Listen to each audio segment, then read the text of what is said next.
మొరటోడు అని వాళ్ళు వీళ్ళు ఎన్నెన్ని అన్న పసి పిల్లవాడు నవ్వాడు.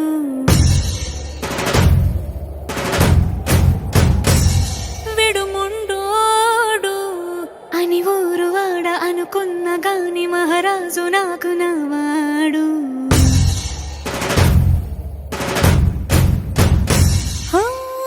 మాట పెడుసైనా మనసులో వెన్న రాయిలా ఉన్నవాడిలోన దేవుడెవరికి తెలుసును నాకన్నా. సూసేకి అగ్గిరవ్వ మాదిరే ఉంటా